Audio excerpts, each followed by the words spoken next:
A story from my college days. In 1963, I decided to change colleges from Manchester School of Architecture to Canterbury School of Architecture, and I was due to start in Canterbury at the end of the summer break. A friend of mine was studying geography at Aberystwyth University and was doing his final thesis. The friend was Tony Richards, who ended up living in America. But Tony was studying physical geography and geology and wanted me to go with him to the Isle of Skye to measure for 2 weeks, to measure the raised beaches of Skye for his thesis. So we had all this surveying equipment and spent very kind of nice but lonely days on beaches. And I was there with him for a fortnight, and then he was staying on for a month and I was coming back after a fortnight because I had to come back to get ready to go to Canterbury. On the way back, it was quite a long trek from Skye back to Accrington, and the first lap of the journey was from the Isle of Skye to Inverness, and then Inverness to Edinburgh, where I was to catch a bus to go to Preston. But I got into Edinburgh about lunchtime one day and had to wait a whole afternoon to catch a bus down to Preston that arrived in Preston early the next morning. Things were a lot slower in those days. Whilst I was in Edinburgh, walking around Edinburgh with loads of things stuffed into a rucksack on my back, I remember going down one of the narrow Edinburgh lanes and looking for somewhere to have a drink and a sandwich when I spotted a sign hanging out in an old alleyway saying Bunges, and it was written in Rowland Searle curly whirly lettering. Ronald Searle curly whirly lettering. Ronald Searle was an artist and illustrator, and he illustrated lots of funny books and children's books, and he had this style of doing twirly whirly curls on his lettering, and I remember this sign saying Bunges. So anyway, it stuck in my memory. I went off to Canterbury a few weeks later and I joined the third year at Canterbury, which was an enjoyable experience. It was quite a contrast to what I've been used to at Manchester. And Canterbury School of Architecture was very enjoyable, and it was like a big family. There were about 120 students. After I'd been there about 3 months, we were told that the following day there would be no studio work because the whole of the first 3 years of the architecture school had to take part in an inter-college design competition between the colleges, the schools of architecture of Canterbury, Brighton and Kingston. And we all had to compulsorily do this one-day design competition. Well, I used to enjoy these sort of things because I used to love drawing and I used to love experimenting with drawings, and so doing a one-day design all depended on how well you could come up with a quick idea and draw it very well. So I was in my element, and the subject we had to do was a clubhouse on Lake Windermere. Well, I knew Lake Windermere very well as well because I used to go cycling up there as a teenager in the cycling club from school. So it was all very familiar territory. So I went down to the art shop quickly and I bought about 6 sheets of grey, what they called sugar paper, and I got some red and white gouache and a big thick black clutch pencil, and I drew my idea out on this grey paper very boldly with thick black lines lots of white gouache. Gouache is like poster paint, and red titles, and it all looked very, very colourful and exciting. We submitted these things at the end of the day, and they were going to be assessed by the South Eastern Society of Architects of the RIBA. They had a panel of judges. So we submitted these schemes and then forgot about it because it was like months to hear about the results.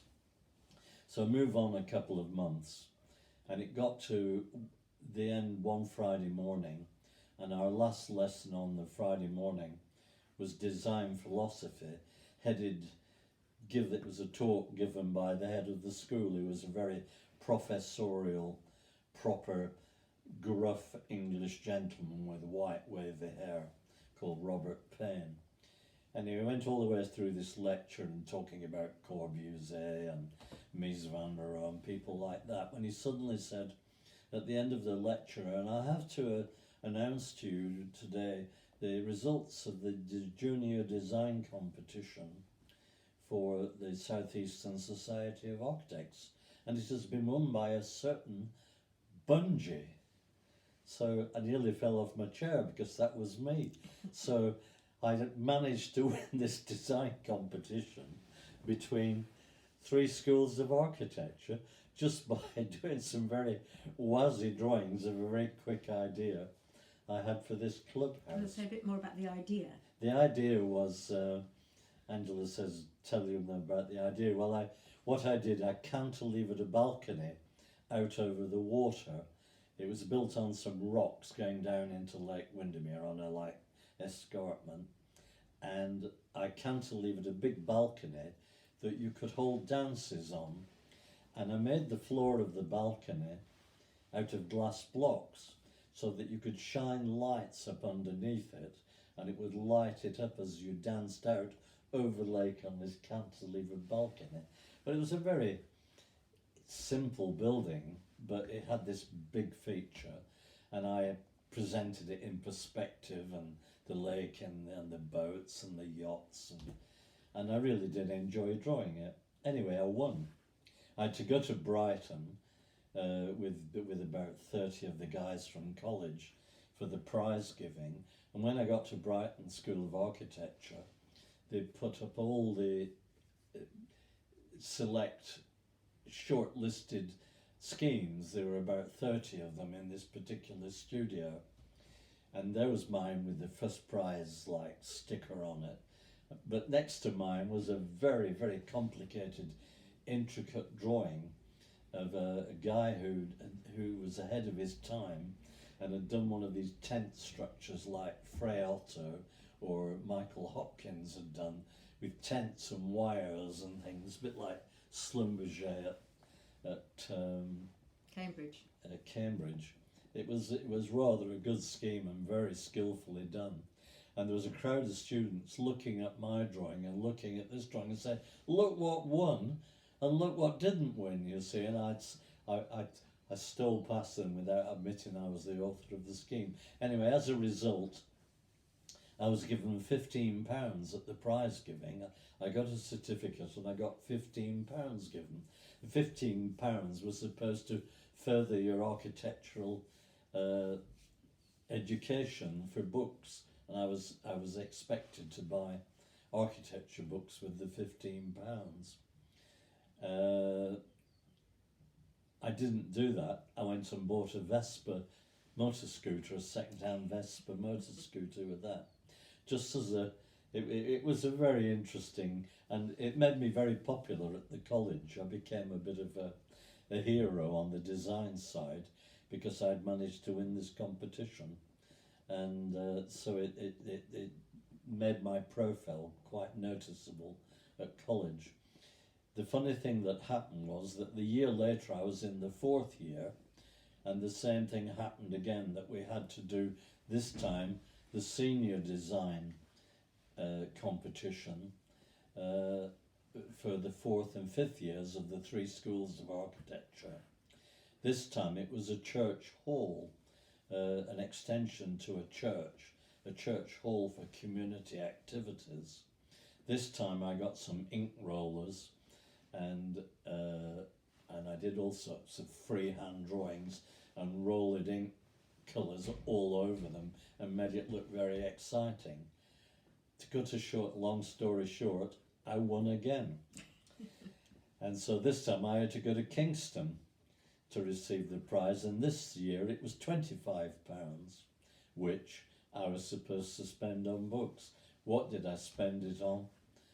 But upgrading my scooter from a Vespa to a Lambretta, and I bought a Lambretta for £25, which was very good in a way, because as a student it helped me to get around, and we had great fun between my group of friends, Angela and Gwen and Dave and Hilly and Chris. Between us we had 3 scooters, and we used to go for very enjoyable picnics out in the countryside and the seaside at weekends. So the prizes did me a lot of good, but it was quite a coincidence to win two years running. I've still got the certificates at home, and as I said, it raised my profile at college. I was then a force to be reckoned with.